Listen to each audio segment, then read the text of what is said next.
दोस्तों, आज मैं आपको सुनाने जा रहा हूं अपनी मंडली की सदस्य रश्मि कुलश्रेष्ठ की लिखी कहानी एक था इश्क अधूरा। किसी के चेहरे को दूर से ही सही ताकना सुकून देता है, और जब ये ताक अरसे बाद मिले तो जैसे गर्म दोपहरी में फुहारों का बिखर जाना। आज इंस्टीट्यूट की रियूनियन मीट थी। पुराने स्टूडेंट्स की भीड़ और शोर भरे कैंपस में अलग अलग बैच के झुंड बने हुए थे। कुछ कुर्सियों पर बैठे, कुछ खड़े। मैं वहीं एक कुर्सी पर सीधी बैठी आंखें तर कर रही थी, 5 हाथ दूर बैठे अनंत को देखकर। अनंत, अब क्या पुकारूं उसे? दोस्त, प्यार, या वो ख्वाब जिसे टूटे 6 साल बीत गए? निगाहें उस पर थीं कि किसी ने पीछे से पुकारा, हाय विनीता, कैसी हो? नवीन था, मेरा बैचमेट और अनंत का कज़न। हेलो नवीन, कहते हुए मैं साड़ी की प्लीट संभाल कर उठने लगी। क्यूट लग रही हो साड़ी में, अच्छी। खुद को दुरुस्त करते हुए वो बोला और अनंत को आवाज़ लगा दी। वो इधर पलटा तो मैं डगमगा गई। जाने ऊंची हील्स थीं या मन की मुंडेर पर एक पांव से टिका मेरा दिल। थोड़ी देर में वो मेरे सामने था, एकदम सामने। बिल्कुल नहीं बदला था वो। वही सीधी क्रीज वाली पैंट और नुकीले जूते, कॉलर ऊपर तक ही बंद था और जेब में वही गोल्डन पेन। हाय, कैसी हो? शोर में वो हल्का सुनाई पड़ा। मैं आंखें झपका कर मुस्कुरा दी। आजकल कहाँ हो? उसने पूछा तो मैंने जरा ऊंची कपकपाती आवाज में कहा, तुम्हारे शहर दिल्ली। अरे, ऊंचा बोलने पर आज भी तुम्हारी आवाज थर्राती है। साथ खड़े नवीन ने पट्ट से टोका तो मैं झेप गई। इधर उधर की बातें करने लगी, जबकि मैं चाहती थी कि पूछ लूं अनंत से, ये 6 साल कैसे काटे तुमने? क्या कभी मुझे याद किया? लौटने वाले रास्ते ढूंढे? लेकिन मैंने पूछा, house your family? Family wife भी पूछ सकती थी, लेकिन मुझे लगा जैसे शब्द बोलने से गले में नागफनी उगाएगा, पैने कांटे निकलने ही नहीं देंगे इसे। फैंटास्टिक। और तुम्हारी? पूछते हुए उसने मेरे माथे, गले और पाँव को देखा। कोई मुहर, कोई सबूत नहीं मिला उसे ब्याहता होने का। हाँ, नहीं की थी मैंने शादी। जिंदगी में, दिल में किसी और को जगह दे पाऊं, इतनी आगे नहीं बढ़ पाई थी। थोड़ी देर और बातें करके हम भीड़ में गुम हो गए। बीच बीच में मेरी नजरें उसको दौड़ दौड़ कर तलाशती। वो दिखता तो उसकी पीठ पर सुस्ता लेती, शाम के कंधों पर टिकते सूरज की तरह। रात होने लगी। सब दोबारा मिलने का वादा करते हुए लौट रहे थे। मैं वहीं गेट पे खड़ी थी, इंतजार में। बिछड़ने के बाद भी एक बार और मिलने की चाह खत्म नहीं होती। आखिरी मुलाकात के साथ दोबारा मिलने की कसक चली आती है। अरे, तुम गई नहीं? सामने से आते हुए अनंत ने पूछा। हाँ, निकल ही रही थी। ओके, चलती हूँ, बाय, कह के मैंने हाथ बढ़ाया कि उसने मेरे इर्द गिर्द बाहें लपेट दी। मैं सुन्न हो गई। भीतर कुछ बहुत तेज दौड़ने लगा, रगों से सीने में होता हुआ दिमाग तक। मन तेजी से पिघला और कुछ उठकर ऊपर आने लगा। ये जो तलहटी से तैर कर आ रहा था, ये प्यार ही होगा, है ना? मन में जरूर कहीं कोई ग्लेशियर होगा जो मौके मौके पर बहने लगता है, पिघलने लगता है। एयरपोर्ट से घर पहुंचते हुए रात हो गई। इतनी भीड़ से लौटने के बाद ये 2 कमरों का घर खाली मैदान लग रहा था, एकदम सुनसान। मैंने घर की सारी लाइट्स जला दी, खिड़की दरवाजे सब खोल दिए कि नीचे से आती ट्रैफिक की ही सही कोई आवाज तो टहले। लेकिन ये एकांत जैसे चौकड़ी मार के बैठा रहा। बेचैनी होने लगी तो मैं बालकनी में स्टूल खींचकर बैठ गई, रेलिंग पर पांव टिका दिए। हील्स पहनने से हल्की सूजन आ गई थी। मैं पैर दबाने लगी, उंगलियां गोल गोल घुमाते हुए एड़ी के पास वाले काले तिल पर पहुंच गई।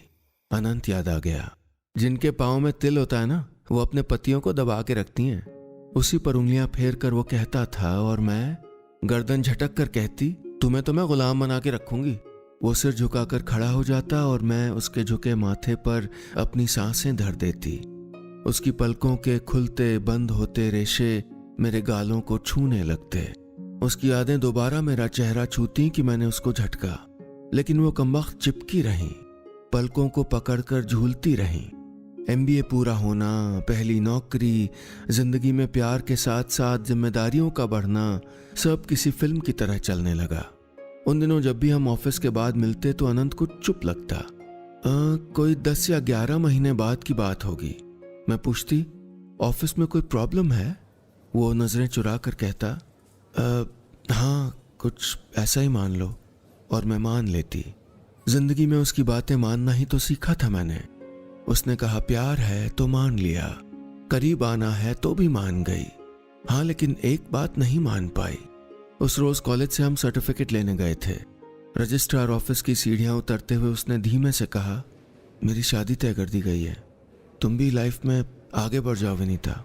मैं चिहुक गई। उस रोज उन सीढ़ियों से और आज यहाँ बैल्कनी में स्टूल से गिरते हुए बची। मैंने बेचैनी में आंखें भींच ली। कुछ चुभा, कुछ तेज, बहुत तेज। कुछ यादें अपनी पीठ पर कांटे उगा लेती हैं और जितनी दफा करवट बदलती हैं वो चुभते हैं। अनंत से जुदा होना भी वैसा ही था। मैं ध्यान बटाने के लिए मोबाइल यूं ही स्क्रॉल करने लगी कि उंगली एक नंबर पर ठहरी, माय लव। अब तक यही नाम सेव था उसका। मैंने उसकी डीपी देखी, वही हमारी उलझी उंगलियों वाली फोटो अब तक लगी थी। उसी फोटो के नीचे ऑनलाइन लिखा आ रहा था। कुछ पुरानी चैट पड़ी थी, मैं पढ़ने लगी। मिस यू अनंत, शाम को कॉफी पे मिलें, मैं तुम्हारे बिना नहीं रह सकती। शादी मुबारक हो अनंत। पढ़ते हुए गला रुंधाया। मन करने लगा कि बात करूं, उसकी आवाज सुनूं। मैंने उसे मैसेज लिखा, हेलो अनंत।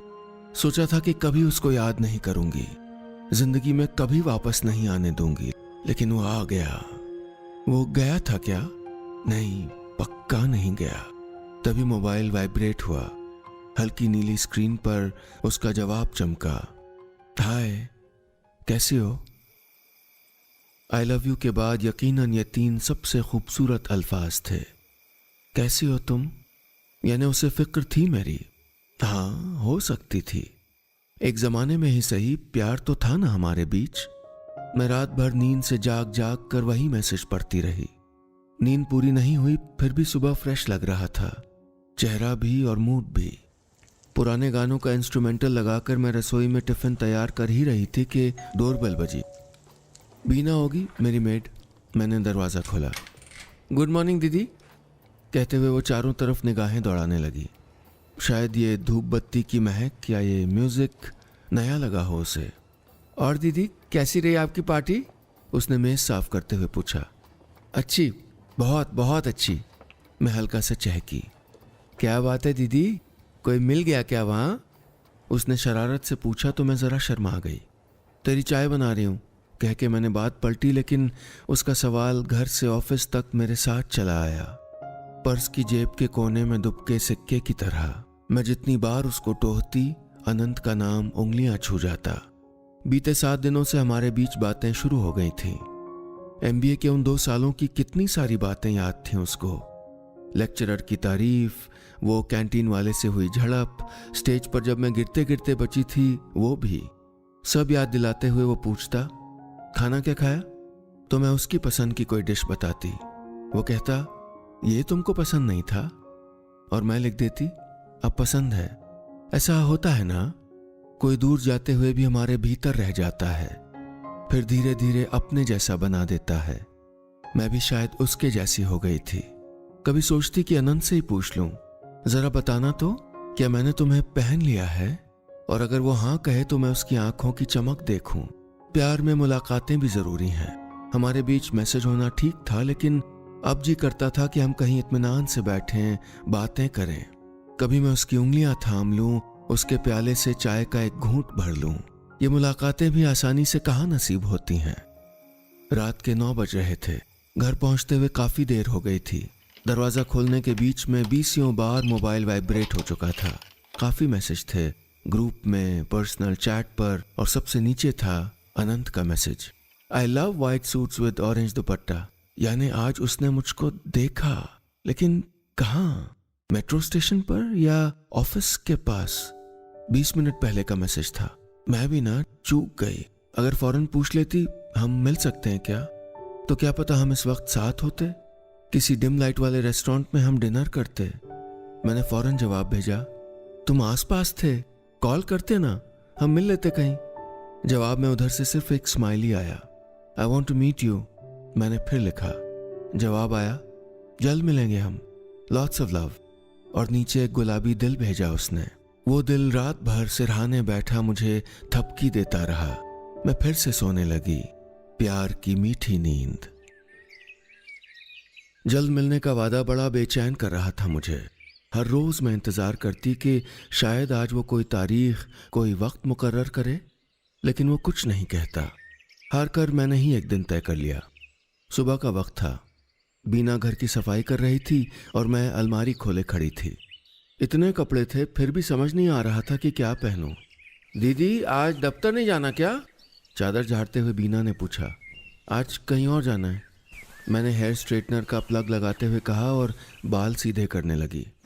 जितनी देर वो कमरे में रही मुझको देखती रही, मेरी बिंदी, ब्लैक मेटल की झुमकी और गहरे काजल को। वैसे आज मैं भी खुद को देख रही थी।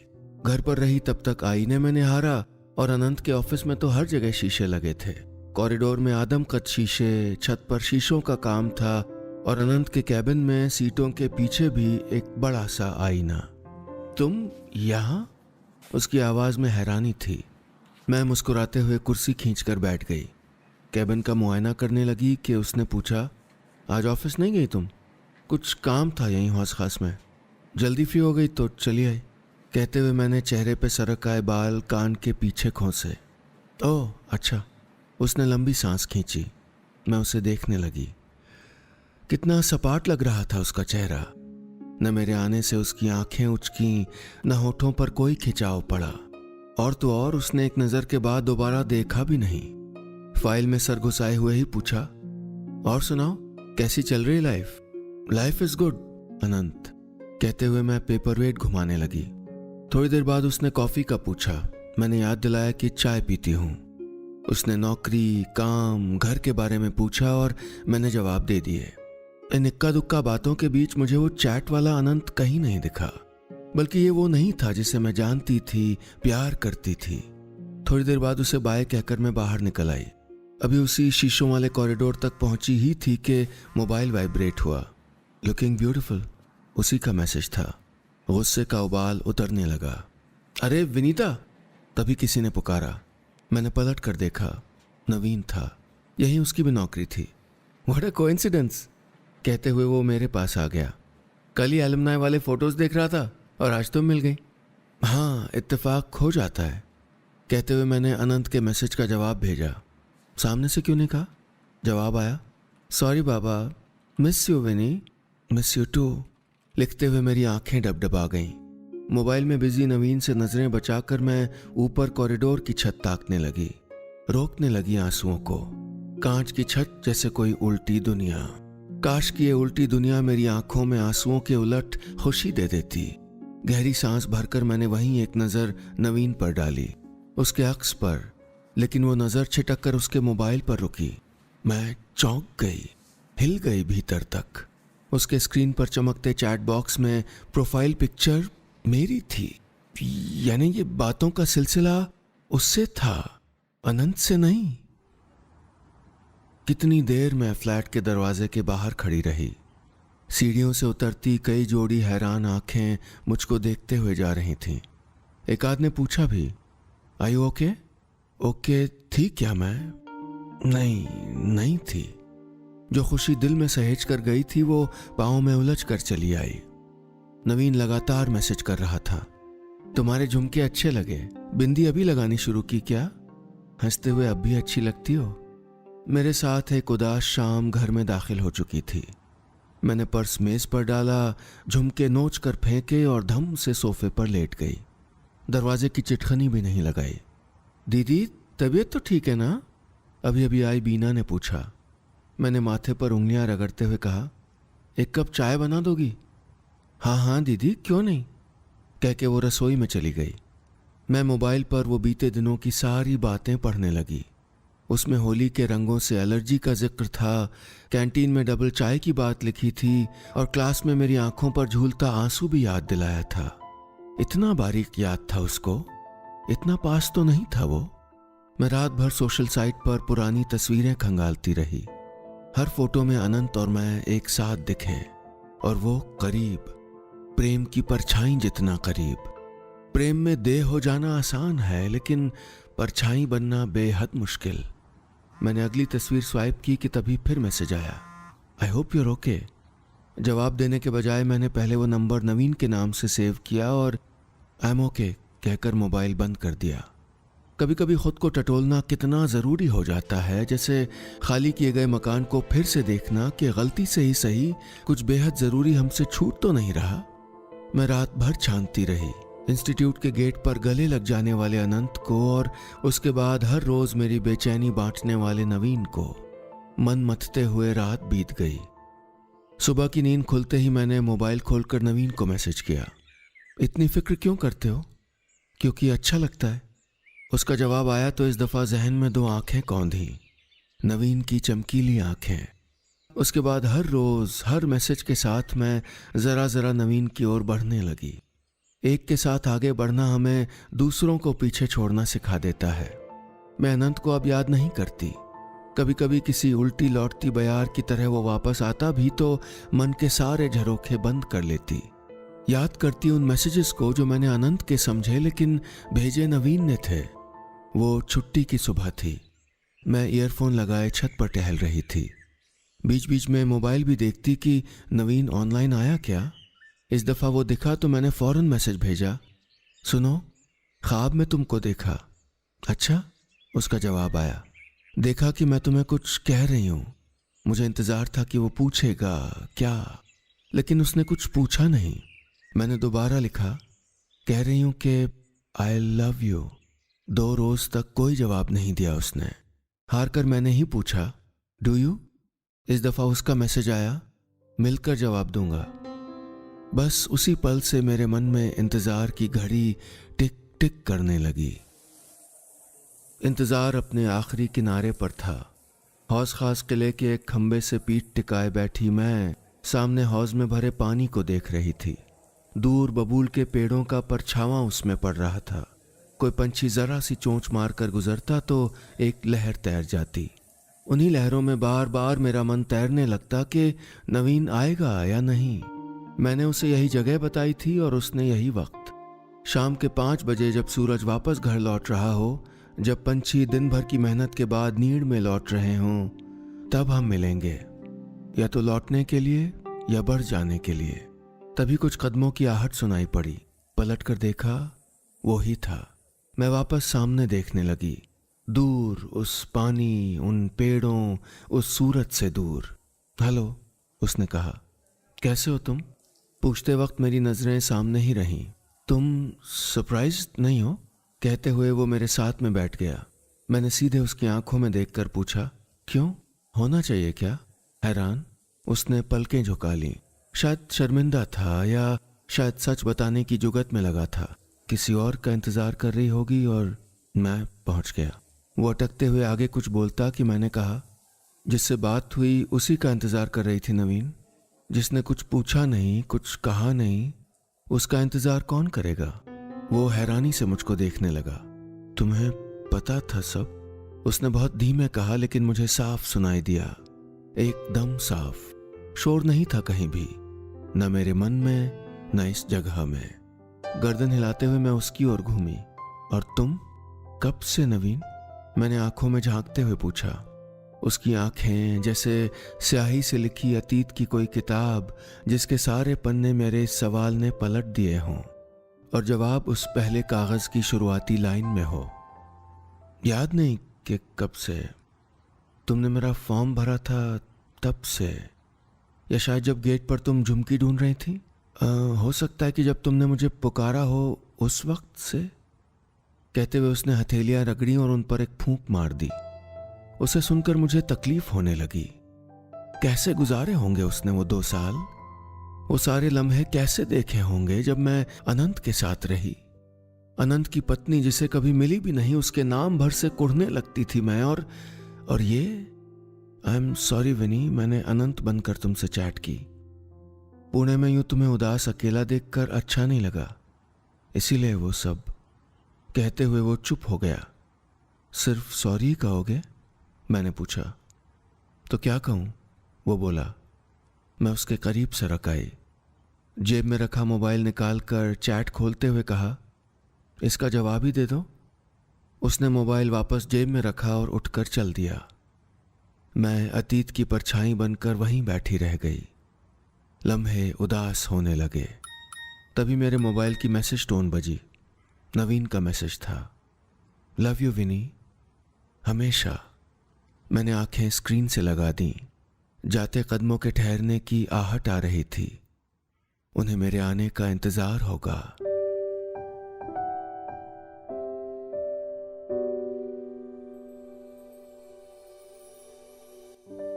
बस इतनी सी थी ये कहानी।